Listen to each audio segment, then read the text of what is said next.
Folks, here we are. Here's the layout of the battlefield for our March attack battle I'm going to be playing this week.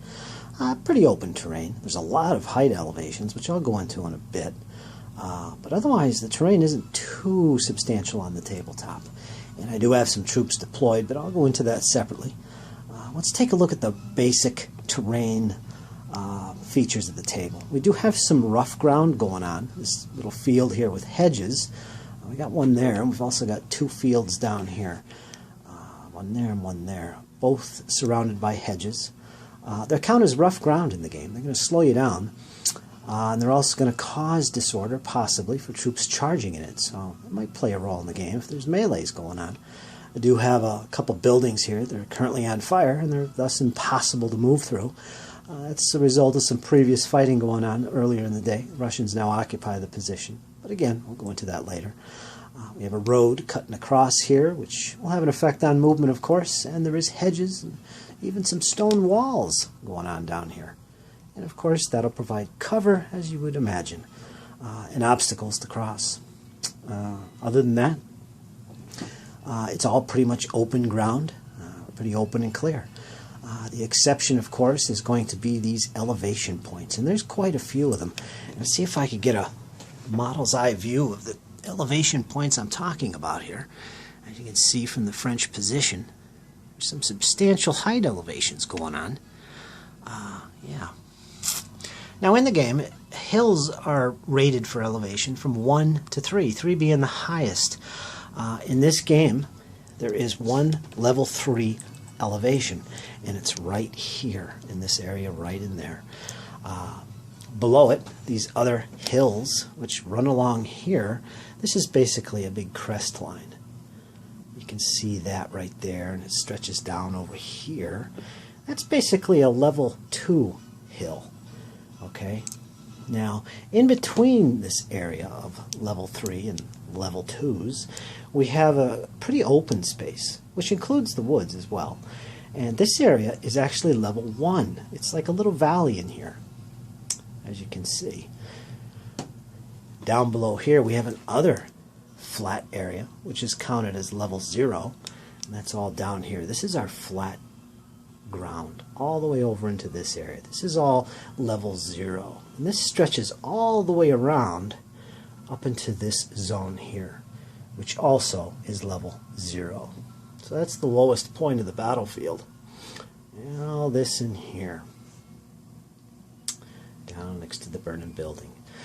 So the only elevation points we're looking at here, again, is the level 2 ridge line, which cuts all the way across to here, up in this area. Right in here, it goes up to a level 3. Okay? This area here drops down to a level 1. This is our little valley. And there you go. Now what forests do, they're counted as level 1 in height. So they're going to add 1 to whatever elevation they're sitting on. So since this valley area is level 1, this woods area is considered level 2. Now that means it's about the same height as this ridge line. Now, don't get too thrown off by the height of my model trees, because I play 15 mil. They're a little bit larger than they should be for my 10 mils, as you can see. But that's not a problem with me at this point. I'm going to correct that in the future. Get some 10 millimeter trees. They're only slightly higher than they should be. So imagine this forest here, the same height as this ridge line. Okay? Now, this, remember, is a level 3. So this, anybody sitting here, like this Hussar right here, he could see past this woods, okay? Because that's only level 2 in height. This is a level 3 area, so he can see over here. There is a dead space, which is equal to 1/2 the distance between the guy seeing and the obstruction, in this case the woods. So the dead zone is equal to 1/2 of this distance. So on the other side here, this distance here would be a dead zone. So I wouldn't be able to see over there. It's good to know. But otherwise, he could see all this stuff going on over here. So this is a major, important area of the battlefield, and I'll go into the objectives of the game when we get into it. So there you go, folks. This right here, of course, would be a level 1 forest sitting on a level 0 ground. So this is level 1. This ridge line, remember, is level 2, and they could see over this. And of course, there'll be a dead space on the other side of the woods, as I explained here. But I don't want to overcomplicate it all. That's in general how the elevations work in the game, and we'll see if it has a major impact on the game. If you do know the rules, there's also a classification of hills in terms of their steepness. There's gentle and there is steep. Now, these hills are all considered gentle. There are a few spots that will be exceptions, and they'll be counted as steep, and they're pretty treacherous. They can disorder you, and not be good to fight a combat over there and charge up them. Like this area here is going to be considered steep, and there might be another spot. I think there's one right here, and a little area over here we have a steep spot. But that's about it. Everything else is gentle. I don't think that's going to play a big role in the game. So there you go, folks. That's the layout of the terrain, and in general, an idea of the battlefield. And I'm going to be fighting over today. So stay tuned, folks. The next step, I'm going to go into the armies, the deployments, and the objectives in this battle.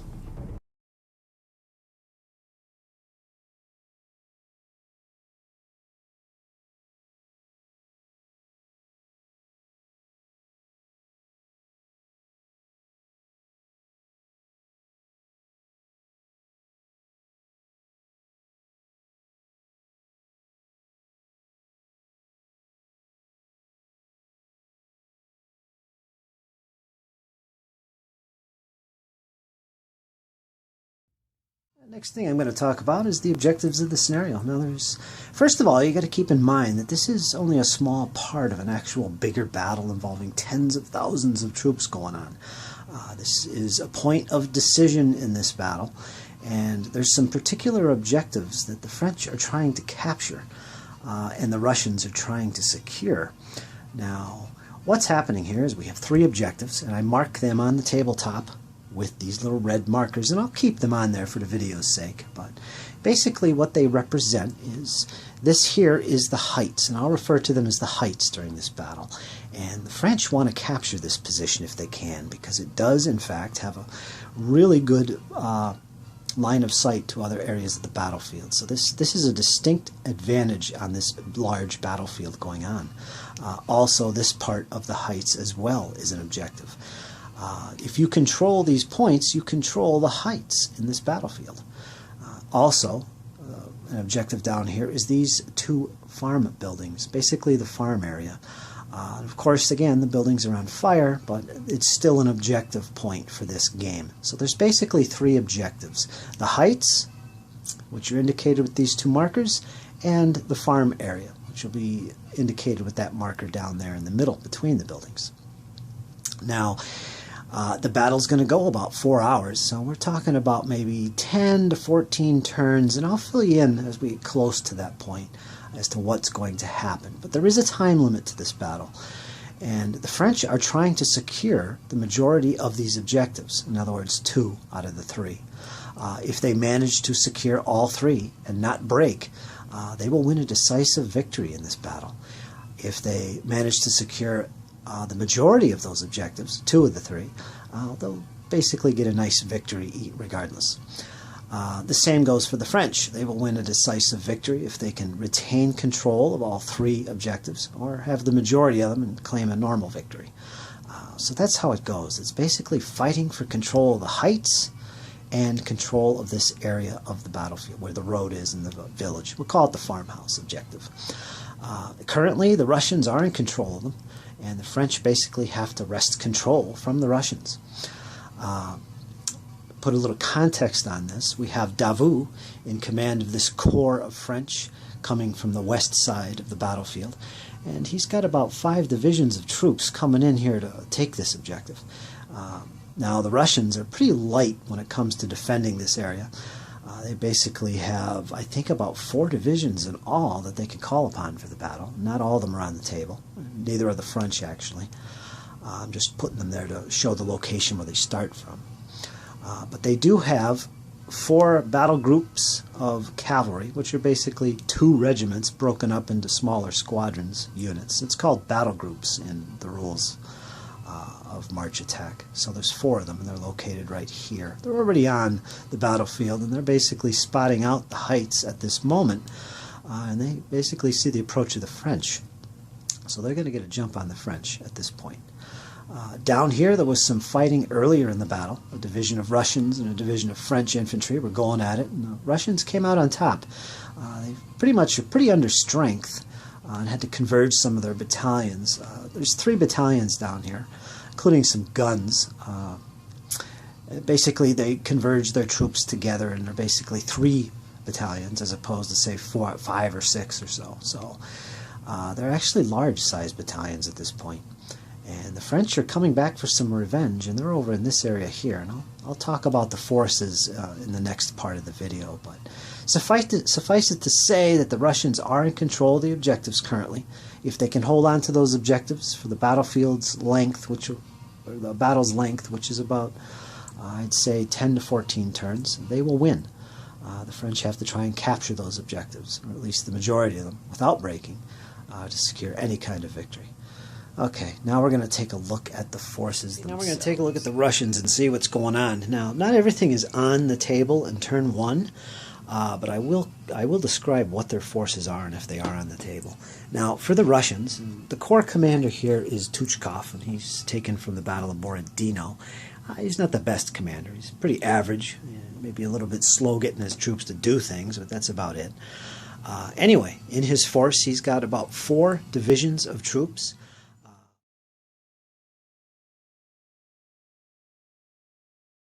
And retaining control of the heights, and they're warning the Russians at this point of the advance of the French. The rest of that division of cavalry is made up of 2 regiments of cuirassiers, which I have over here. This is the Glukov regiment. So that's the cavalry division.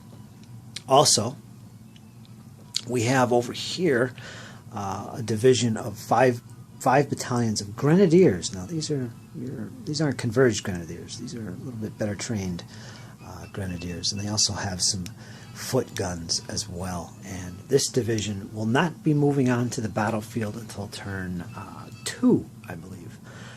They're on their way, basically. The 3rd division that they have is located over here. This is a musketeer division, and they're not all deployed on the table either, but what is there will be able to move on to the board in turn 1. I believe there's 3 more battalions in this group right here, so altogether it's about 3, 4, 5, 6, 7 battalions plus some foot guns. Yeah, and Tuchkov himself is down here. He's right there. That's his little command stand. So yeah, that's the 3rd division in the army, and they're moving up to reinforce this pretty much under strength unit that's been engaged all day in fighting. This division up here is another musketeer division, sorry. And it's made up of 3 battalions, and plus they have some foot guns as well. So that's the Russian forces. Now again, they have this unit, which will be able to take action in the first turn. This division will be moving on in the first turn. And all the way down here, we've got the cavalry division, which includes these cuirassiers, which will be moving in the first turn. The only thing that will not be moving for the Russians in the first turn is this division of grenadiers. They'll be coming on the board from this position here on turn 2. So they're moving in to kind of reinforce this heights area, or whatever they can decide to do to secure victory. So that's the Russians, folks. See if Tuchkov can save the day for the Russians. Now let's take a look at the French. One other thing I should point out for the Russians before I get into the French is that their cavalry division is commanded by Uvarov, and he also was in the Battle of Borodino. He's a pretty inspirational character. Actually, makes a good cavalry commander. We'll see if he's effective in this battle. Not very well known for his command abilities, but he is inspiring. So we'll see how that plays out. And he's located right there, actually. I have him on the table, so he's going to be able to take action immediately. And again, where's that fourth? That 4th Hussar unit is right there. So you can see the deployment of the Russians is here on the heights, and they got these guys behind this woods out of sight. Okay, so let's take a look at the French and see what they're going to be up to. Okay, folks, let's take a look at the French. Now, this corps is commanded by Davout himself. So he's got good command ability in the roles, but he's not very inspirational. we'll see what role that plays in the game. The French have 5 divisions in all, 4 of which are infantry. 1 is cavalry. Pretty standard divisional commanders, nothing special or bad about any of them outside of Davout himself. But anyway, we have this infantry division, which is made up of 4 line battalions and 2 light battalions, and they do have some medium foot guns. Next to them is the 2nd Division, which is exactly the same. It has 4 line battalions and 2 light battalions and some foot guns. Next to them is the Cavalry Division, made up of 3 Hussar and 1 Dragoon regiment. And unlike the Russians, the French have decided to keep their cavalry together, organized in regiments, not battle groups. So 2 bases per unit. Now down there on the end, and these troops are deployed on the table and will be taking action from the first turn. Let me zoom in a little bit so I can get an idea what's going on here. We have a division of Saxons. It's 3 battalions of infantry. They don't have very good skirmish ability, and half of them are conscripts, but we'll see how good they do in the battle. But they will be supporting this division over here of French infantry, which was engaged earlier in the day and is made up of 4 under-strength battalions of French line and 1 battalion of light infantry. They don't have cannon. In fact, they're the only division that does not have artillery support. All the rest of the French infantry have medium foot guns. So that's the French, and that's the Russians. And one more thing about the cannon is that everything is medium foot guns. There's not a whole lot of artillery in this battle. Pretty much most of it is engaged elsewhere in the battlefield, so there's no big dependency on artillery. I think the Russians might have a slight advantage in numbers of guns. Everything's medium foot guns, so we're talking about 6-8 pound guns here on both sides. Yeah, so that's the situation, folks. Once again, there's a look at the heights that's going to be fought over. Take a little close-up look here of the farm area that was fought over earlier today.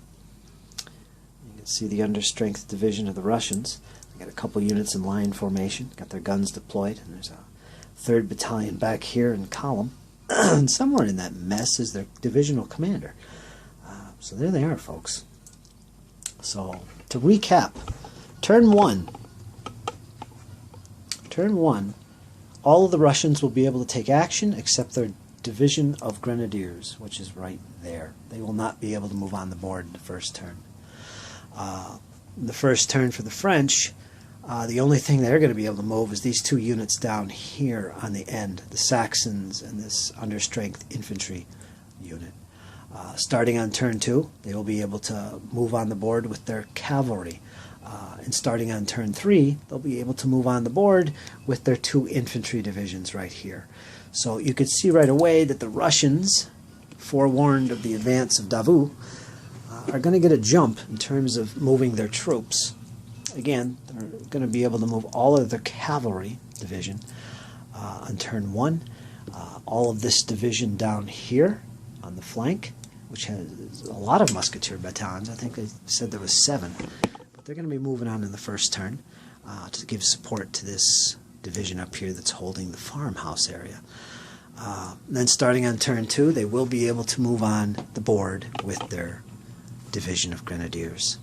And we'll see what happens, folks. So that's the troops, that's the objectives, that's the layout, and next up is the actual battle. Let's see. So I guess we're ready to start the game. Let's get into turn 1, and we'll see what happens. We're going to have both sides go through the strategic phase, and then we're going to jump into the tactical phase, where both sides will roll initiative to see who actually starts to move their units first.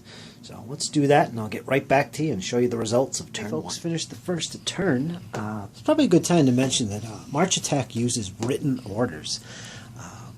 You don't see that too often in rules today, but it's good. It's really enjoyable, particularly so with solo gaming. But anyway, I should go through how that works a little bit in March Attack. Basically, the rules give examples, really, of categories of orders that you can issue to your MFs, and that stands for major formations. In March Attack, major formations represent forces like divisions or large brigades. You basically divide your army into MFs, again, which represent divisions. So, and it's those units, those MFs, that actually receive orders, and you have to carry them out based on that. Some of the orders that it describes in the rule book are things like attack, defend, maneuver, and so on and so forth. So you don't issue orders to specific units, you issue them to the MFs, or division-sized forces. You can change those orders during the game, and it's as simple as rolling a die and seeing if it's received and applied that turn or not, and that's how it represents delays in getting orders. Better command structures are more efficient at that. So anyway, in this case, I should go over those orders and what was carried out this turn. First of all, I went through the strategic part of the turn, and there was no changes to any orders, obviously. Nothing really is changed. But the French did gain initiative, and they went first in the tactical part of the turn. And that's where you actually move stuff and shoot and all that good stuff. And what they did is over here, the only stuff they had to take action with was these two divisions, or MFs, that were located over here. Remember, there was a French infantry division here and a Saxon division over here, which moved on in turn one from the edge where they were deployed earlier.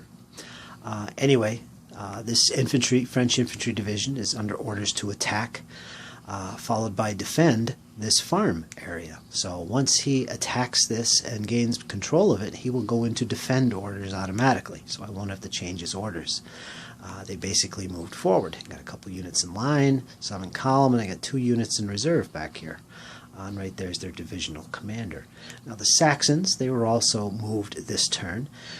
Their orders also, well, not also, their orders are actually to support this division. Basically what that does is it has to have at least one formed unit, which is infantry here, within 9 inches of this division over here. Basically it allows me to move these Saxons up and support the attack to take this objective. I have no further conditional orders after that, so I'm going to have to issue new orders if I do take and hold that objective. Otherwise they're going to be sitting there supporting my infantry doing nothing, assuming that I do take farm. So that's what they did. In return, the Russians, they went second. They did move their infantry that were up in this division earlier up a little bit. Their cannon laid down some fire. Totally ineffective. Didn't do anything. Even though they're effective range, they tried firing at these troops over here. There was no skirmish combat, by the way, which is done during the strategic part of the turn, not the tactical. There was none of that. Troops were too far away from each other. But anyway, they did also move up this division, this second division, forward along the road. And you can see all their battalions back here. There's quite a few of them. I think there's like 7 battalions, including a battery of foot guns, which is right there. Probably should zoom in a little bit so you can see what's going on.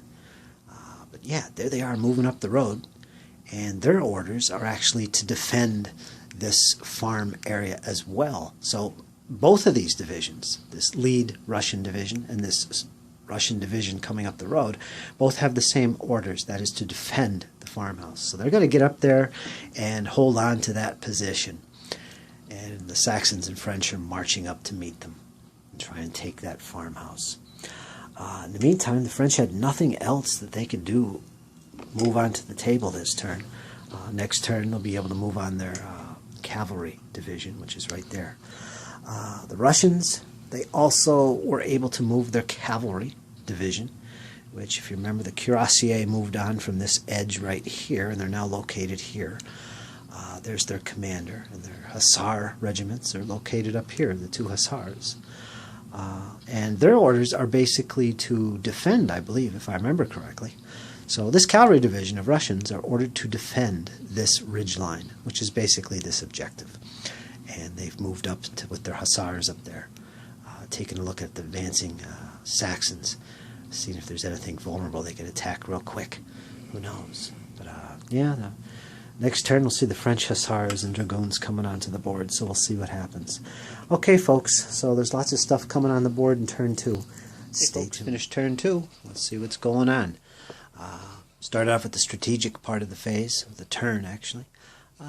No changes in the orders. There was some skirmish combat down here, which was ineffective. Basically, the two units of French over here, they got the French line, and then the Saxons, they had, I think they beat the skirmish combat value of the Russians up here by 3 or 4 points. And unfortunately, with the die roll, they caused one hit, which could not be allocated to the Russians because they were all in cover. So that did nothing. Besides that, we went right into the initiative, and the Russians got the roll, and they decided to go first. They were the active player.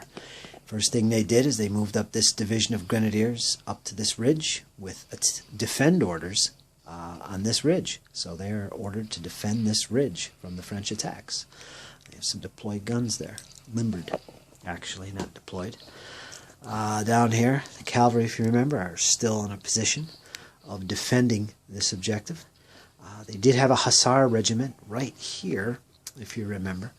I missed an opportunity to actually charge during my normal movement this unit of limbered Saxon artillery.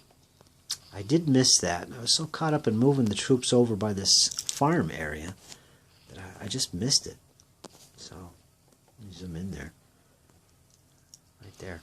So I did the next best thing, and I just basically moved him within 5 inches or so that I'd be able to opportunity charge this Saxon battery if it decided to unlimber. Yeah, so that was the next best thing I could do. As the Saxons, what I chose to do is move up a battalion to kind of support the battery, maybe provoke opportunity charge from the Hussars.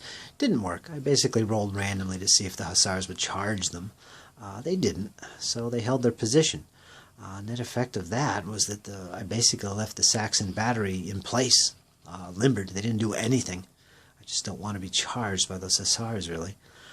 Especially when the French cavalry have just arrived. They moved on to the board, all 4 of their regiments. They got dragoons in the back, and they're led by 3 regiments of Hussars. So they have orders to attack the enemy cavalry, so that should be interesting. The French are going to seek out the enemy cavalry and see if they can wipe them out. Let's see, down here by the farmhouse, let's take a little look at this.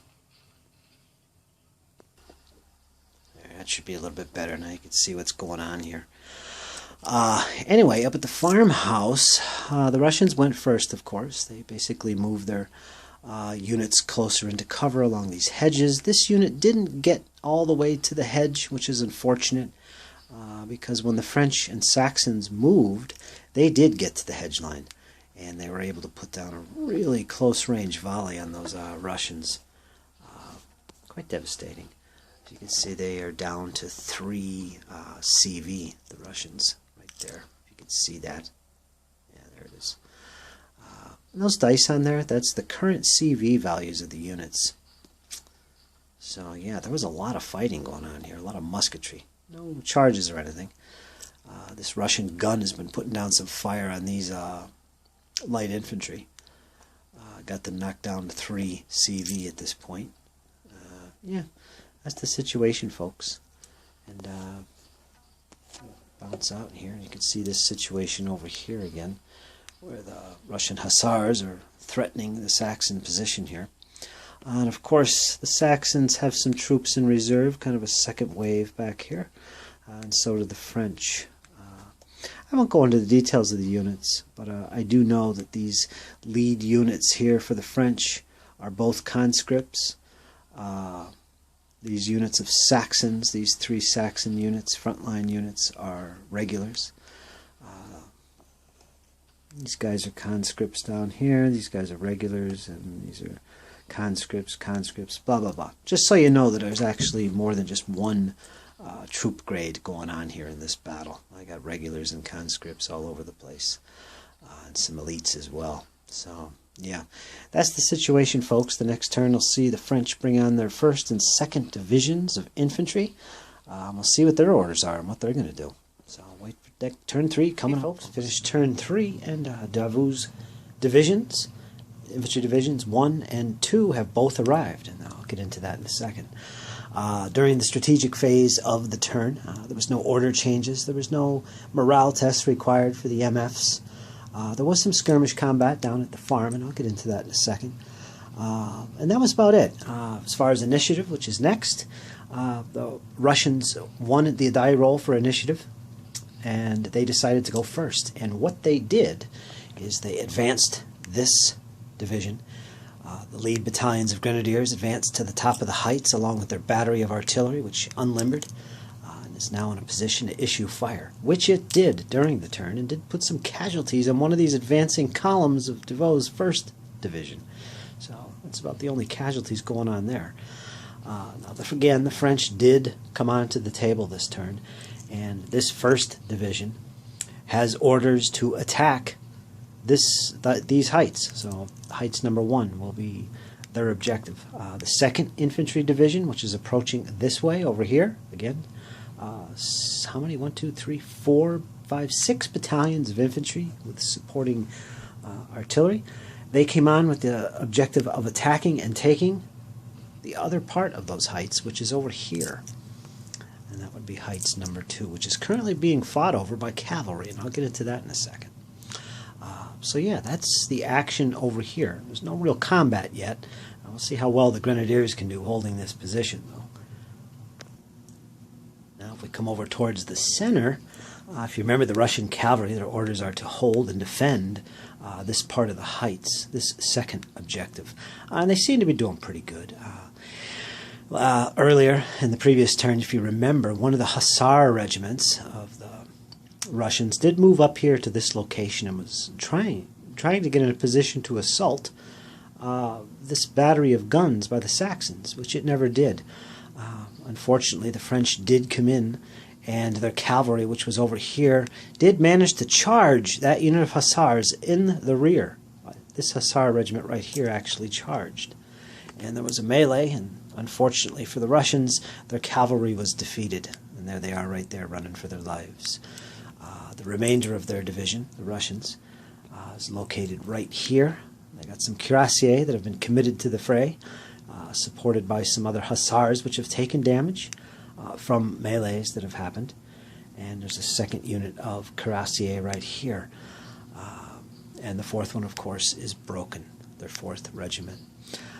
So yeah, the Russians lost a unit from their cavalry. And all this was due to the cavalry over here, the French cavalry coming in. Basically, their orders, the French orders, are to attack the Russian cavalry. And they're doing pretty good at it so far. Considered quality-wise, I think they're outdone. I think the Russians have 2 regiments of cuirassiers, which is far superior to the best the French cavalry have right now, which is their dragoons, which are positioned back here. No, they're up here on the hill. Get a picture of them right there. So yeah, the Russian Hussars were charged in rear, and that was the end of them. There was some more cavalry fighting right here. The French Hussars charged forward and were threw this unit of Hussars back, but the Russians counterattacked with some cuirassiers, supported by this previously defeated Hussar unit, and they were able to push back the French Hussars, which are right here at this point, and they are badly mauled. They only have 1 CV left, so 1 more and they're broken. Those little white markers, incidentally, you can just barely see them. There's one right here, and there's one back here. They indicate disorder. Those units are disordered, so they're very vulnerable in close combat at this point. So yeah, the cavalry melee continues. It still can go either way. The Russians are holding on to the heights with their cavalry, and the French cavalry are returning the favor and attacking the enemy cavalry. So we'll see what happens in the next turn with that. Over here on the far right for the Russians, there's quite a bit going on, as you'd expect. Both sides have 2 divisions apiece trying to attack and hold this farm area. And as you can see, there's plenty of Russian units maneuvering into position here. You can see them pretty much all over. It's some musketeers with their guns, and they're deploying in the fields. Those are 3 infantry regiments for the Russians. They're occupying the field quite well. They also hold a position on the road, And right back here they have another unit heading up in column. And over here they got troops deployed in line. And on the far side they have another unit deployed in line, as well as right here. So this is like a kill zone that the Russians have set up. The French did break through over here. That's one of their units in column. And right here is a shattered unit of Russian infantry. They were defeated by this unit up here and this unit issuing fire from the flank. And this unit was broken. They're about to be removed from the tabletop. I just got them sitting there for the moment. Going back this way, we get a good view of the approaching French and Saxon troops. You can see they're approaching up the road. The Saxons have two columns of infantry. Basically, these two columns are engaging each other in musketry. Neither one has got an advantage at this point. The Saxons are approaching here. They did manage to take out this artillery battery, foot guns, that the Russians were holding that position with. So this gun was destroyed. The Saxons took it out. This unit of French infantry, light infantry, has fallen back. They're down to 2 CV left, so they're all but useless. And you can see they're also disordered. There's that white marker. Yeah, and the Saxons up on the hill, they have their cannons still firing away. They're not doing much. The Russians were wise enough to actually deploy in line, so they're not taking too much damage from the Saxon battery of guns.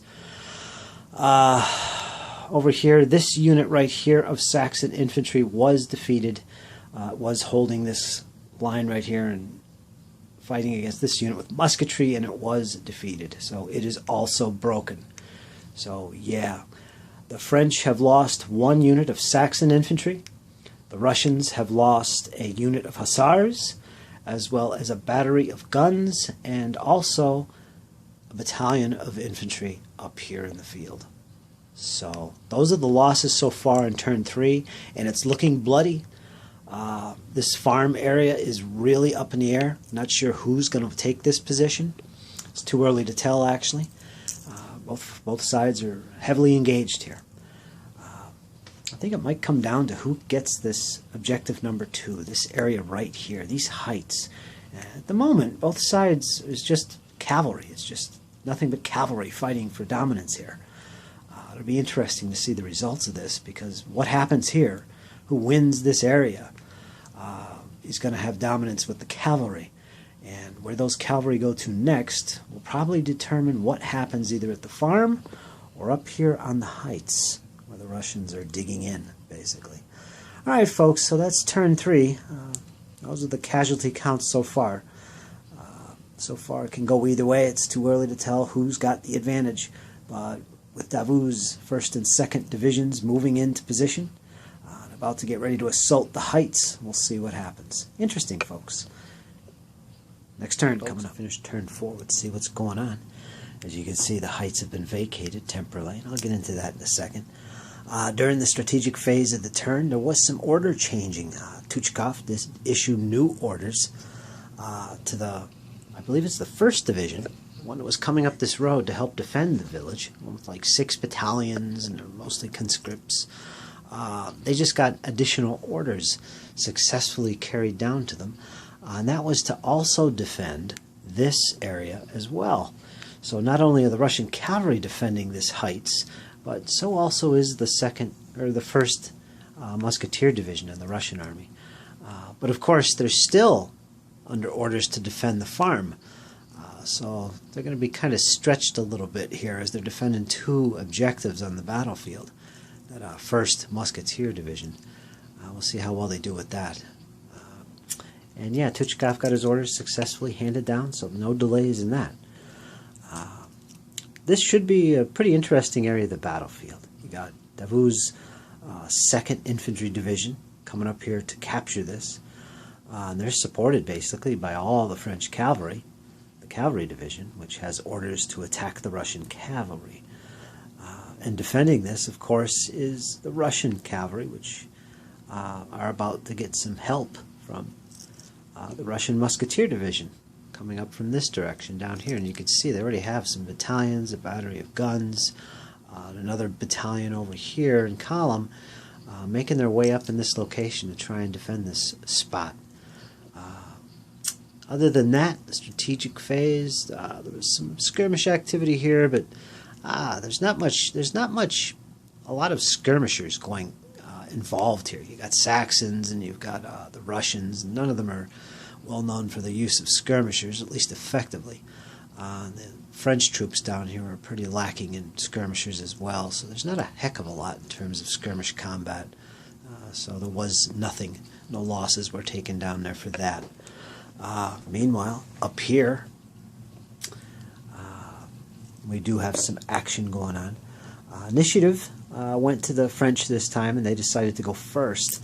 And one of the first things they did is start moving up their infantry divisions up the slopes of the heights, the main one being right here. Interesting that the French did send up 2 battalions from their second wave over here on the flank, still in column. And unfortunately, one of those battalions did get caught by this battery of guns. Put some casualties on them as they advanced up the hill. But otherwise, the French are advancing in line in their first wave here. They're supported by their cannons, taking some shots, and they did do some damage to one of these battalions of grenadiers. The Russians, of course, pulled off the hill. Not too sure why they occupied it to begin with. Maybe to lure them forward, I don't know. See what the French were going to do. But they did smartly take cover behind the ridge now, and they're out of line of sight from the French guns. We'll see what happens there. Over on this side, of course, the other division of French has moved up. We just covered that as well. There was some more cavalry action here as the cuirassiers for the Russians did charge the hussars that were here and forced them to retire all the way back here. They're down 1 CV left, and they're disordered. This unit of hussars right here behind the woods also has only 1 CV remaining. So the French are getting whittled down here quite bad. The only effective cavalry units they have at the moment are these 2 that are straddling this ridge over here. They have the dragoons over here, which are down to 3 CV, and a full-strength unit of hussars covering their flank. And that guy right there is their division commander.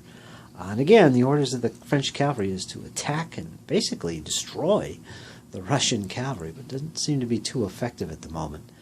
I got 2 cuirassiers facing them, some hussars, and in the previous turn, one of the hussar regiments for the Russians was destroyed. This one, in fact, is down only 2 CV, so they're not in the best of shape either. But these cuirassiers are something for the French to kind of worry about.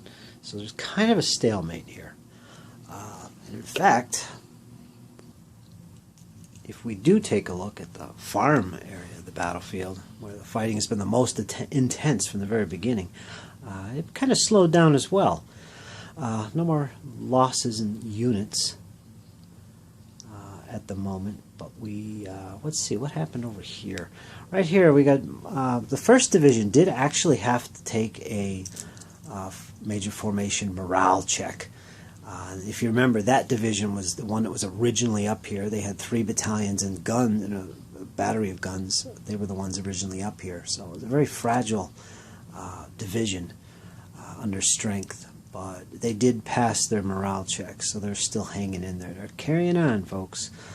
I believe if I look close, I could see where their units are. The original units from that division. There's one right here.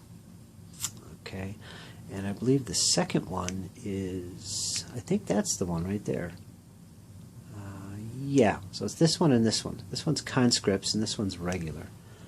I believe that's what it is. The rest of these units are from the Russian division that has been coming up this road, which I believe is the 2nd Division.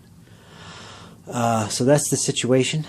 The French column that was up here in the field did manage to get itself around, passed a valor test, change formation within the threat zone of these Russian infantry. It did so, and it's in a position now where it's in line and facing the enemy. Yeah, it's pretty intricate in the details, the tactical nuances going on here. I like that part of this game. You know, it's still got some tactical feel to it, some little decision-making things here and there. It's not all just grand decisions, which is fun. But so far, that's the situation over here. It's kind of quieted down a little bit. Both sides have taken a lot of casualties. I think the Russians might have an edge, especially with the reinforcements coming up to help them out. It's going to make a big difference, I think. So, yeah. So, folks, that's turn 4. That's the situation. I'm going to go into turn 5 next. I am playing this solo. It should be interesting to see what happens, especially up here with the cavalry going at each other. And what are the grenadiers going to do over here on the ridge? We shall see. Okay, folks, turn 5 is coming up. Stay tuned. Okay, folks, turn 5 is complete. We're about at the midpoint of this battle. And forces are pretty much heavily engaged on all fronts. There was no skirmish combat during the strategic phase. As I said before, down there at the farm, both forces involved, and there's about 4 divisions worth of troops down there fighting it out altogether.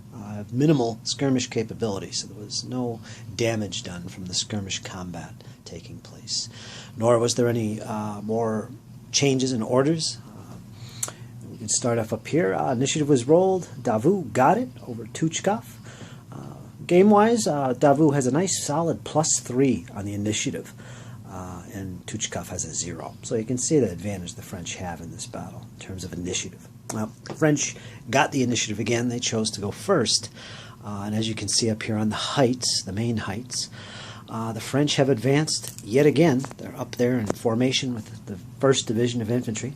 They're trying to encircle the Russian defenders. As you can see over here, they do have a column of French troops deployed there. They're trying to encircle the Russians. Line formations all throughout. In response to this, the Russian grenadiers did advance back up to the heights and formed line formation, so they're getting into action, folks. This artillery battery continues to hammer the advancing French. This one battalion in particular has taken some good amount of damage. This battalion right here and this battalion and this part of this one did engage in some musketry, so there's a little damage going on there. Yeah, so that's the situation. This battery of guns is worth mentioning because it is part of the 2nd Division for the French, which is attacking this side of the woods, the opposite side, the other objective. But it did lay down some fire on the only eligible target at this time, which is this battalion of Russian grenadiers, and it actually has been hammering them with some effective fire as well. As you can see, they've taken some damage and are now at 3 CV. Not very good. Anyway, that's the situation. It's still relatively up in the air here on the heights, except I would say the French do have an advantage. They have some reserve troops back here yet to climb the hill. And their guns are heading up the hill as well. I'm sure they'll get into combat in the next turn. We'll see what happens. There's the objective right there, that little dot. But it's still up in the air, folks. We'll see what happens. You're looking at the middle of the battlefield, which is the other part of these heights that are an objective that the 2nd Infantry Division of French are trying to capture, and it's being defended currently by the Russian Cavalry Division and part of I believe it's the 1st Russian Infantry Division, the one that was coming up that road. If you remember, I've mentioned it numerous times. They are dispatched to defend this location as well as the farm area, so they're kind of stretching themselves thin here. But there was a lot of fighting here in the middle, as you can expect. The French cavalry were ordered to take out the Russian cavalry, and the Russian cavalry are ordered to defend these heights until they get further support. Well, that's what's going on, and there were some more losses this turn, in fact. The Russians didn't come out on top of that. They have their 1st Cuirassier regiment has been routed. It's broken, as well as this unit of Hussar. So the Russian cavalry are down to a single regiment holding this defensive position, and it's right there, that unit of Cuirassier. They're fresh, they're at full strength, so we'll see what they can do. And one of the reasons why these cavalry were defeated, up here, there was some charging and counter-charging and opportunity charges going on, and one of the things that knocked these cuirassiers out of action was behind this little cloud of smoke. There is a regiment of light infantry, French light infantry, that put down some pretty heavy fire on the cuirassiers as they were attempting to engage the French dragoons right there on the right. And unfortunately, the cuirassiers were just cut down. It was terrible.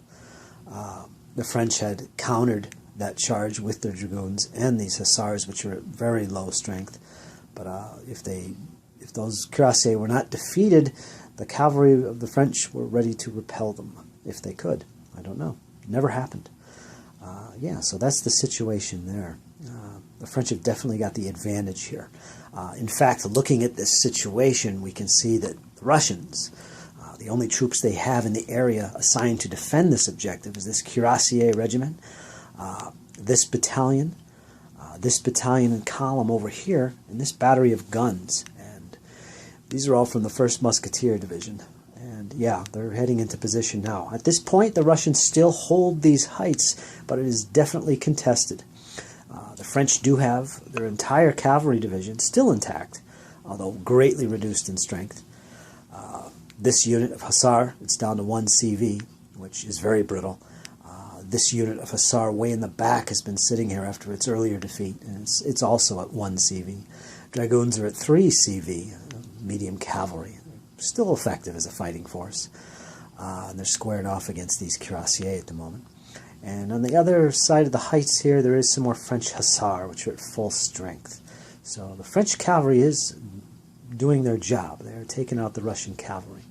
And the rest of these units are French, part of the 2nd Infantry Division, moving up these heights, again, with the objective to take and hold this objective, those heights. So that's the situation, folks. It's heating up here in the middle. French have a little edge. We'll see if the Russians can kind of consolidate some of their forces, get some of these infantry up here, and retain control of this part of the heights.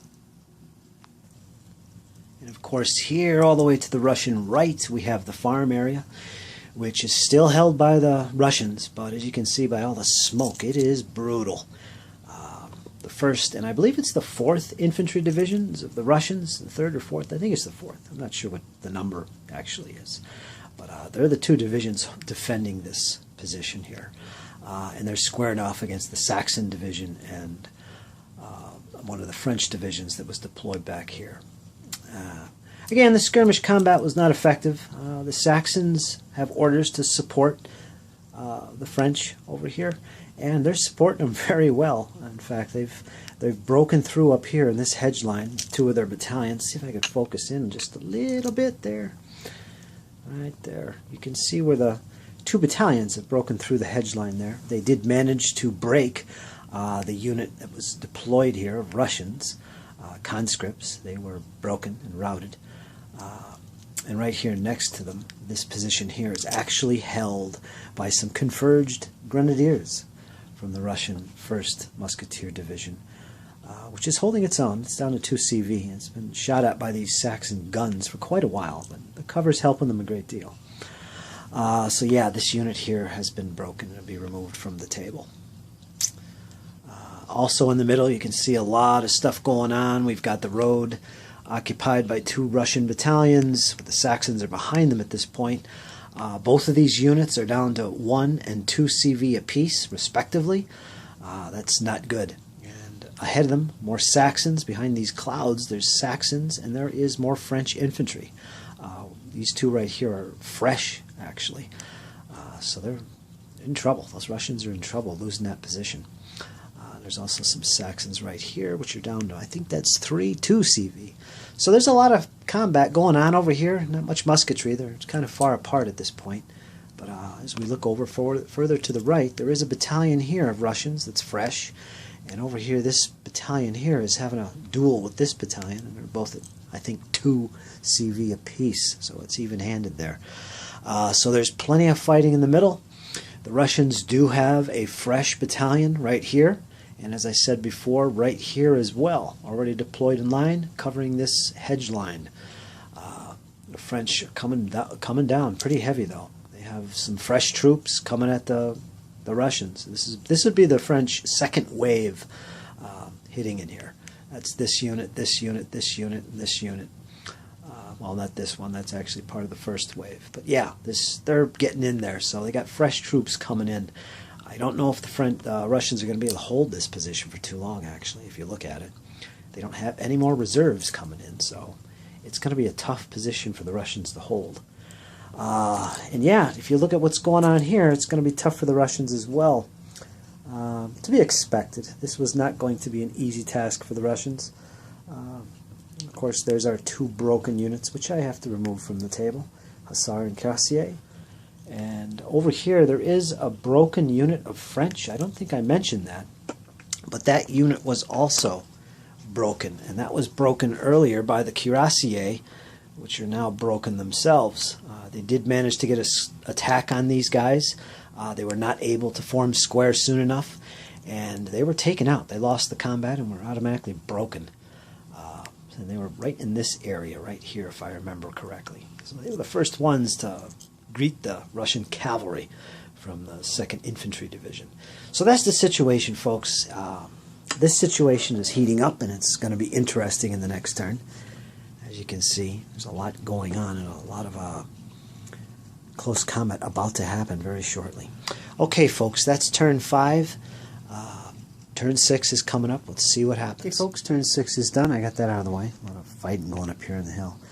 Started off with the strategic part of the turn. There was some skirmishing, which the French and Saxons had the advantage on, but were unable to capitalize. They couldn't allocate that hit on the enemy Russians, so that was nullified. There was no change in orders on either side, but there was a morale test taken by the 3rd Infantry Division for the Russians. That was the one that was stationed up here in the beginning of the battle with 3 battalions and some guns. They finally broke with their 2nd morale test, and there they are. And they're totally out of the game. They can't rally, so they're gone, along with their leader. So all that's left holding this farm area is the 1st Division, which is all musketeers, all conscripts, except for one unit, one battalion of grenadiers, which they had. Not very strong, not very many of them, but there they are. They're holding their own. But we'll get into that. As far as initiative, the Russians actually got it, so they decided to go first, which is probably a good idea. What they did with that is they basically shored up their defenses up here, moved up to the ridge line, greet the French at close range. They exchanged musketry and close-range cannon fire with the French, who are also advancing up this hill steadily. They lost a cannon battery, unfortunately, which did some good work in this battle. It did a lot of casualties on the advancing French, but unfortunately it's met its demise. That's about it so far on this end. So this could go either way. Both sides have taken quite a bit of casualties and are still standing. So next turn or two should decide what's going to happen here. One side will break through, I'm sure. So that's that. Middle of the battlefield, the 2nd objective, which is right here, the other part of the heights that the cavalry's been fighting viciously over. It did have some very decisive moments, excuse me, to be expected with cavalry actions. As you can see, there's some missing cuirassiers. They are, in fact, broken. The Russians lost their last unit of cavalry, folks, right there. And that was broken from charging into a square formed up of light infantry who were veterans. And they were able to form their square under a sudden charge. And that was pretty much due to their training and the fact that they were veterans. I don't think the Russians expected that. Yep, they held them off. Both commanders, the division commander of the 2nd French Division, as well as the Russian cavalry commander, Uvarov, an inspirational fellow, if you remember. He also joined the cuirassier in that last charge. But unfortunately, they were broken completely. So that was it for them. They were gone. One thing good that did happen for the Russians is they were able to break the dragoons that were positioned up in this position, if you remember, in the earlier part of the previous turn. They were taken out with close-range cannon fire, and I believe some musketry. I'm not sure. But yeah, they broke and fled, and they're now running for their lives way over there on the other side of the table. So I got to take them off the table. Other than that, the French kind of consolidated their forces. They got their full-strength hussars here, and their 2 weaker hussar units, one here, and one way over here on the other side, kind of pulled back, and they're pretty much under the orders of holding their positions because their orders have been achieved. The Russian cavalry were defeated, so they fall back on hold orders. So they're going to need some new orders. We'll see what happens with them. In the meantime, the 2nd Division of French Infantry, so far it's trotting its way up these heights here. Like I said, the veteran light infantry, which is behind this smoke cloud, along with their leader. You can zoom in, you might be able to see them there. The division commanders right in there with them, formed up in square. They held their ground. They fended off the cuirassiers' last little charge. And that one cavalry unit right there is proxying as Uvarov himself in this battle. So he's still in the battle, but for all intents and purposes, he's no longer in the battle. His troops are gone. So that's what's going on over here, folks. And as always, over by the farm, things are heating up as usual. But I think there's going to be a little lull shortly. The first wave of the French lines are finally starting to get to the point where they got to pull back. There's like this unit, and this unit all have one CV left each, so they're pretty much done for the battle. The Russians are holding the position well. This battalion of Russians did hop this hedge, though, just to get in a range of these advancing French, and did do some damage by doing that. But now they're out exposed, and the French are kind of taking advantage of that. And they do have a flank shot here if they don't get back behind the hedge. They're at 4 CV. Over here on the other side, there's another battalion yet that's down to 1 CV, so they're taking bad damage. The French are in a good, strong position, actually, in this farm area, simply because they have a second wave of units coming up to assault yet, and I believe that's at least 3 battalions. This unit is fresh. That's Saxon. This unit and this unit are both fresh. They're French infantry. Yeah, so they're doing pretty good. The Saxons, once again in this battle, are doing pretty good as well. Even though they're not exactly the best troops in the French army. I think they're all rated as conscripts, actually. But they're doing pretty good. One interesting thing is, here's the 1st Musketeer Division's commander. He's right behind this last unit up here, which is actually veterans. The rest of this division of Russians are all conscript. But this one was kind of an understrength battalion of veterans. They're basically converged grenadiers. And they've been holding that position there for a long time now. They've only got 1 CV left, and they're basically fending off these troops on this side, which includes these cannon, which finally the cannon got close range with them and finally can do some damage to them. They're kind of like a little rear guard at the moment. As this division tries to shore up its defenses. It's got a fresh battalion here coming up off the road to meet these Saxons in the field. Yeah, tactically it's very interesting, but it's going to be hard for the Russians, I think, to hold on to this another couple turns due to that second wave of French, concentrated over here mostly. But they still have some forces over here with the Saxons. This unit in particular is fresh, and this one's at 4 CV. But we'll see what happens. This area right here will be very interesting to see what happens. So that's the battle so far, folks. And as I said, both sides took a lot of losses.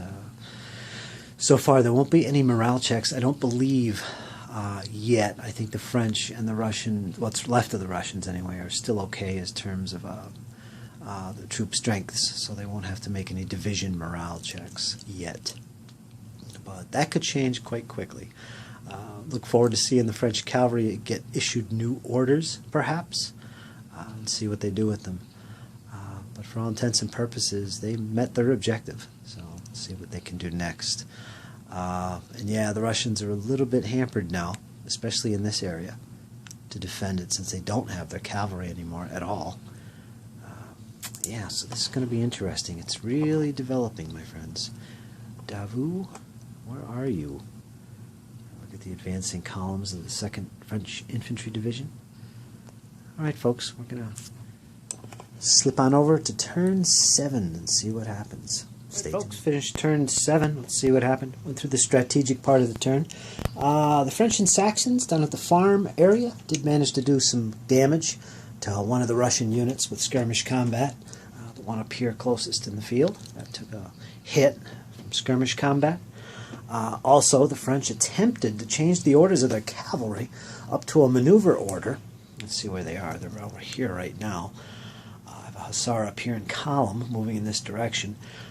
They failed to get the orders through. What they're attempting to do right now is to maneuver their cavalry, what's left of them, up and around this woods and get into a flanking position on the grenadiers over here, at which point their orders should change to either attack this objective, the heights, or attack what's left of the grenadiers up here on the hill for the Russians. So we'll see if that happens next turn, because this turn it did not. So the French cavalry remains on the hill holding their position. And that was about it for the turn. Initiative was rolled, and it was won by the Russians once again. They opted to go first. If we take a look over here, we'll see what happened. Basically, the Russians were up in a nice line position up here, doing some musketry exchange with the French. And it looks like both sides have just worn each other down to nothing. I mean, all these units and battalions up here have taken major damage. There's a lot of 1 CVs and 2 CVs in there. None of the French broke. The French are smart enough to pull some of their units back out of the combat. But unfortunately for the Russians, 3 of their battalions of grenadiers did break. So they're on their way off the tabletop at this point, folks. Those 3 are broken or removed from the battle. That leaves them with 2 battalions remaining, holding on to the heights, both of which are right here. Have a battalion in line exchanging some musketry against this column in which they're winning. This other battalion up here, which moved from a reserve position up next to the just abandoned cannon, that's what the smoke is, and they have 3 CV left. They're in line and they're exchanging fire with this battalion opposite them that only has 1 CV. Unfortunately, there was a melee up here, and the French won that, and they have a fresh battalion here that just broke through on the flank of these grenadiers. So it's not good at this point for the Russians. They might be losing the heights very quickly in the next turn. We'll see what happens. But yeah, that's the situation, folks. The French are breaking through. However, Duvau's 1st Division is well worn. We'll see if they can take this objective. In the meantime, up here in the middle, on the second portion of the heights, this objective area here, the Russians still retain control, as they do with the first objective marker on the other opposite side of the woods. If you remember previously, the Russian cavalry was defeated. They're no longer in the battle. However, the only thing they have here is a couple battalions of conscript quality troops from the 1st Division of Musketeers, along with their battery of guns. And that's all that remains holding on to this objective of the battlefield. And the 2nd Corps, or the 2nd Division, Infantry Division of French, are moving forward up on the heights here at this point, and there is some musketry fire exchange going on. And it looks like both sides have taken some hits. I think the French do have an advantage. The first wave is moving forward. The second wave is in the back here, moving forward. And they do have a battalion back here in column moving up as well. And right there is the divisional commander. Davout actually is over here if you want to know where he is. He's up on that hill.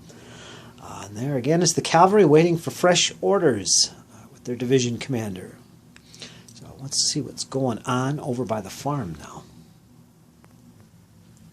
As I said earlier, one of the units, this one in particular, specifically actually, did take some skirmish damage. It took a hit from skirmish combat. It was also charged by 2 Saxon battalions this turn, one of which was defeated and has since retreated back here. It's crazy, but yeah, that's what happened. A lot of it has to do with this hedge the Saxons were forced to cross and the Russians were defending. It wasn't a flank attack. This battalion up here behind the smoke, let's zoom in there and see what I'm talking about.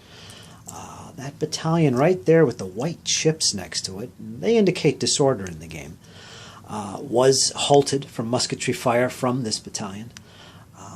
Unfortunately for the Russians and the Saxon unit, they're both at 3 CV, so they both took some losses from musketry and close combat. And that was the situation there. Once again, the Russian Grenadier, Converged Grenadier Battalion, still holds the hedge line with 1 CV left. Some of the Saxons did pull back, and there's a fresh one here. Well, it's not fresh anymore. It's down to 2 CV. It does have the Saxon Divisional Commander attached, and the Saxon battery of guns are trying to get rid of these Grenadiers holding the hedge. And outside of that, the Russians do have 2 remaining battalions, right here and here. This one's at 4 CV, this one's at 1. They are holding the hedges, which lead to the farm area where the objective is located. Now there is some shifting of lines here as the first initial wave of French troops start to pull back out of the combat. They haven't taken any more losses this turn. And the second wave forces, which are fresh, are moving up into position to assault this hedge line. Perhaps in the next turn or two, we'll see that going on. So that's the situation down here at the farm. So folks, that's turn 7. It looks pretty risky for the Russians at this point. They are losing up in this area, but the French are on the verge of breaking as well. They have a lot of units that are worn down. It looks like the French are in a good, strong position to take this objective, but at the same time, there is a small group of Russians here that are holding on. They're not in too bad a shape. Tuchkov himself is right there. The farm, it's yet to be told. Like I said, there's still 4 battalions of Russians holding on down there, going against now the second wave of French and Saxons. One other thing to note is that the Russian Grenadier Division will have to take a divisional morale test, an MF morale test in the next turn for losing these 3 battalions.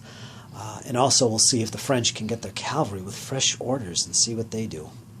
Okay, folks, next turn 8 is coming up. I finished turn 8 for the Russians. I haven't gotten to the French yet, so I thought I'd film what happened when the Russians took their turn. They got initiative, of course, so I'm going to cover that.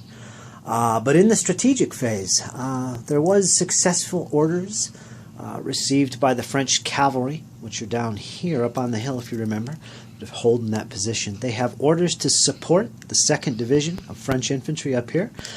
We'll get to that in a minute. So their orders did get through. Skirmish combat. There was very little skirmish combat going up here because of the limited number of units involved, but there was some. Basically no effect. Down here on the farm, however, there was some very effective skirmish combat that went the way of the Saxons and the French. Because this division of Russians is engaged with not 1, not 2, but 3 enemy divisions. They're engaged up here now, if you remember. Their skirmish capabilities were massively outnumbered because they're dealing with 3 opposing MFs, and their combined skirmish combat ability was applied against them. So in that case, they lost dramatically. They took 2 hits from skirmish combat, and I believe this unit up here on the hill took 1 of them, and I believe this unit down here in the farm area took another one. So there was some effective skirmish combat on the side of the French. During the tactical phase, again, the Russians won the initiative. They declared charges, almost like a last-ditch attempt to get some kind of momentum going for themselves up here. Both their grenadier battalions charged their opponents, weathered some musketry fire from the enemy, but managed to get through. Unfortunately, this unit of grenadiers that did contact this French column was defeated and is now broken, and they're out of the battle. So they lost the combat. They made contact, but they failed to win the melee. These French are regulars, by the way. Up here, the grenadiers were joined by their divisional commander, gave them a little inspiration. Going into the combat, they did take some casualties from combined musketry fire from the enemy French that they were charging, and this unit over here as well. They did take some loss. They took a CV damage. They were disordered as a result, but they did survive. They made contact with the enemy and did take the position, so they forced the French battalion to retreat. As you can see back here, they are broken and out of the battle. So yeah, the French took some damage over here in this area, but so did the Russian grenadiers. So now the only thing holding this position is a disordered battalion of grenadiers. That's it, with their divisional commander intact. And by the way, this division did pass their MF morale test during this strategic phase. So yeah, that was passed. Now over towards the middle Let's see, let me zoom in there a little bit. I don't want to zoom in too far. It gets kind of blurry. This area saw some musketry exchanging going on between the lead front battalions and the Russians' cannon. Like I said during the skirmish phase, this Russian unit did take a loss. It's down to 1 CV, which is not good.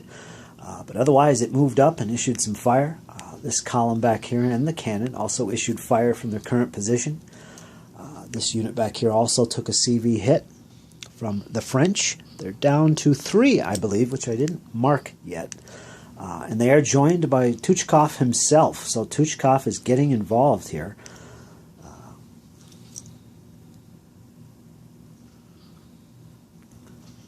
While I'm at it, I better roll for him becoming a casualty. Now, the unit itself, the battalion, took 1 CV loss. That means there's a 1 in 6 chance on a D6 that Tuchkov himself was hit. So if this comes up a 1, he will be hit. So it came up a 6. So he's not hit by any of the shooting going on up there on that battalion. So that's how that works. Pretty simple. If it came up a 1, what would happen is you'd go to the rules, there's a table, and you'd roll on it to determine if that guy, that commander, was killed or if he's out of action for a few turns or whatever. But that didn't happen. He was not injured by the incoming musketry fire from the French. So that's the situation on the center of the area. This objective is still held by the Russians. The French are about to take their turn. They'll probably advance and do some fire.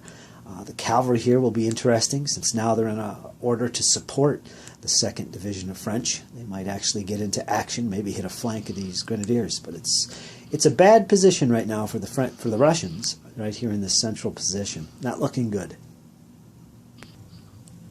Now over here, we've also got some stuff going on. If you remember the grenadiers that were holding this hedge line earlier, holding back these Saxon units, they were broken in the shooting phase, and there they are right now, running for their lives. So the veteran grenadiers are out of the battle. They lasted quite a while. They're heroes, that's for sure. They did hold up that flank in that position very well. But otherwise, the Saxons are now free to advance, and they've done so. This unit here took some skirmish combat loss in its CV. Its commander, its divisional commander, is attached to it. It's down to 2 CV, and it issued some ineffective fire against the advancing Saxons. Also over here, I don't think there was much shooting here. Everything's pretty much out of range except for this area here. This unit was shot at, or issued some fire, was shot at, but received no casualties. And I'm not sure if they did any damage to these advancing columns of Saxons and French. If they did, it was probably against that column of Saxons, which is located right there with the green die. Right there, you can just barely see them. That unit of Saxons is down to 3 CV. And again, there's let me see, that's a fresh unit, and that's a fresh unit. These 2 units are well down to 1 CV apiece. That's all the French have locally in this area. But yes, I do remember the fact that this unit did break a unit of Saxons with its musketry fire. And I didn't mark it yet, but there it is. It's back here. It is broken and out of the game. So the Saxons did take a loss. They have lost 2 battalions so far out of their original 6. So that will force a morale check. That makes that MF shaken. So they will have to take a morale test. That'll be interesting. I believe, unless I'm wrong. I'll have to look that up. That'll be in the next turn regardless. So that's the situation, folks. The Russians are taking losses, and quite possibly so are the French, especially if the Saxons fail their MF test. So now I'm going to go into turn 8 for the French and see what they can do. Okay, folks, I finished turn 9 for the French. As you can see, it's kind of vacant up here. The French took their turn, their part of the tactical part of the turn. They did launch a close assault here with this battalion against that lone grenadier battalion that was sitting here. They did hit him in flank, and they did beat him in close combat. They were supported by this battalion as well that managed to put some musketry down on the Russian unit. Another interesting note is that because these guys hit them in the flank, the Russians were unable to put down any musketry fire on them as they charged. So they went in pretty much unmolested. Regardless, the position was taken. The 1st Division slightly moved forward to really control the heights at this point. That's Davout right there. So the heights have been claimed, at least this part of the heights have been claimed. There is no resistance from the Russians. This division was broken. Middle of the area. The cavalry had their new orders, and they shifted their units around a little bit. As you can see, you got the hussars here and here and here. There's the full strength one with their divisional commander. Their orders were now to support the 2nd Infantry Division, so they just basically moved into a position to support them. I believe the support orders require at least one of your units from the MF to be within 9 inches of the unit you're supporting, so they're totally close enough.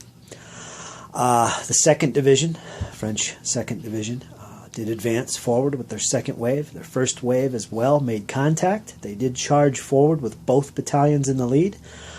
This battalion failed to make contact because of the target battalion's return fire. So this unit was halted, unfortunately, and could not get into close assault. If you remember, the Russians had a battalion here, a battery of guns, and a battalion here with Tuchkov attached. So the Russians held their ground and halted these French infantry right here. Unfortunately, over on this side, these light infantry, French battalion, did make contact and close assault this battalion and won the combat. So they were taken, and they moved forward and pretty much are claiming the objective. So that was the situation there. So they lost a unit here. Now let's go down and take a look at the farm. You can see it's just as dramatic looking down here and kind of vacant at the moment, and I'll get to that in a second. But net effect here, there was 3 battalions, I believe, protecting this area of the battlefield. I believe there was one here, there was a battalion here at this hedge line, and there was one over here, all substantially weakened. This one was the strongest at 4 CV. The French launched an assault here with their regulars. It was pretty even matched.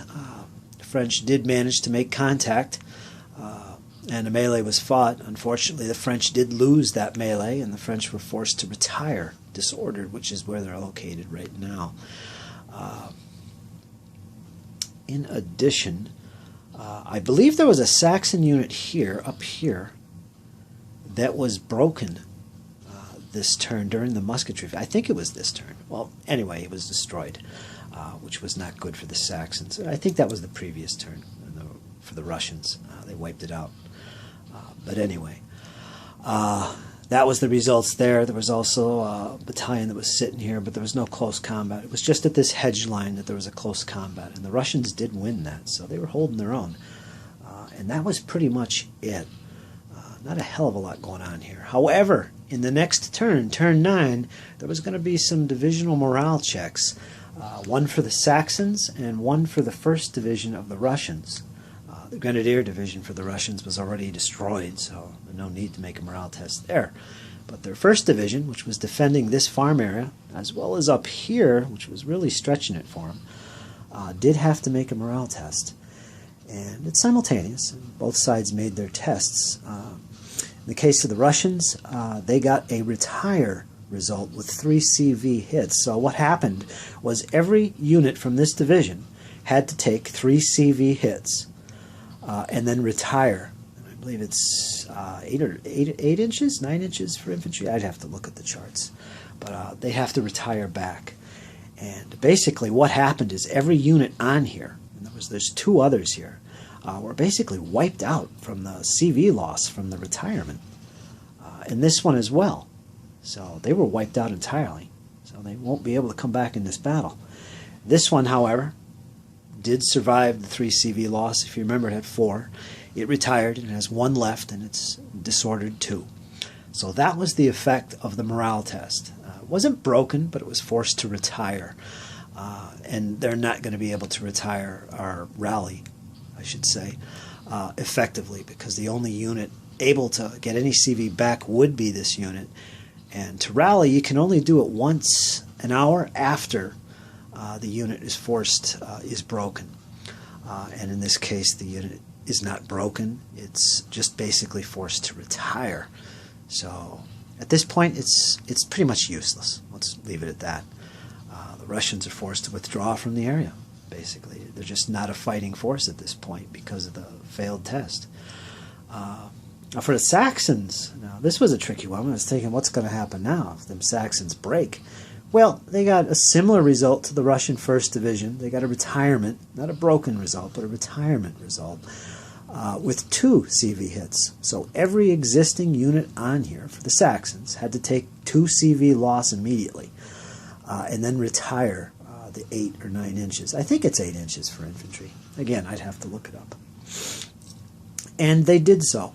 Unfortunately, it pretty much broke every unit that was still on the table for the Saxons, including the guns.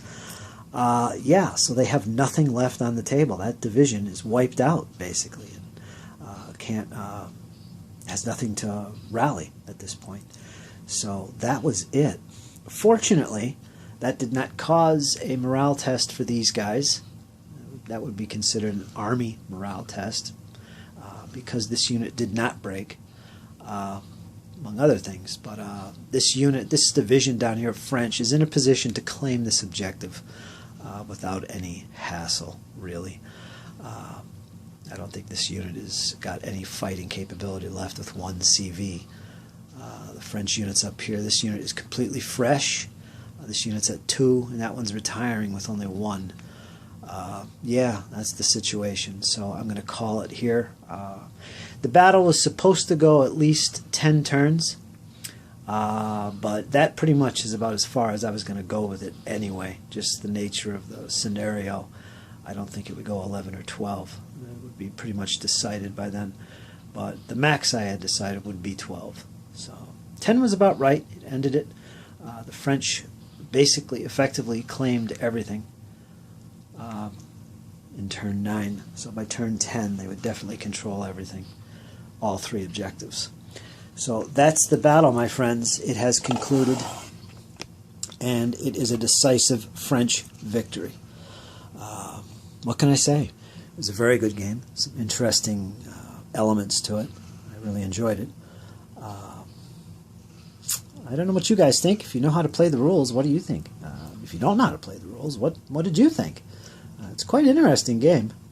It's got a nice feel to it. It felt like a Napoleonic battle.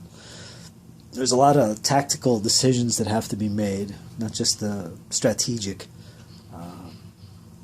tactical decisions. Really good. I had a good time.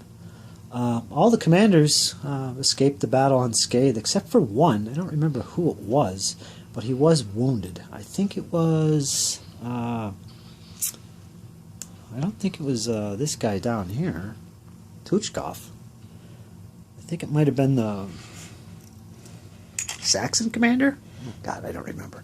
But anyway, one of them, one of the divisional commanders here did get wounded and would be out of the battle for the rest of the game. So that was that. Well, folks, that's about it. Maybe I'll attach some more comments later about this game. It probably deserves a full review on my part if I have the time to do that. I don't think I'll add it to this video because it's long enough as it is. I hope you enjoyed. I hope you learned something about the game a little bit anyway. It was a really enjoyable game. Definitely had that mass look to it. Stuff going on all over. You got the farm, you got the heights, you got the heights over here. Lots of things going on. Well, that's it. Decisive victory for the French. If I play this scenario again, I think I might put a little more pressure on the French, maybe end the game at 8 turns, perhaps. You know, that might be pushing it. But we'll see. It was a good game. Okay, folks, take care. I hope you enjoyed. We'll see you soon.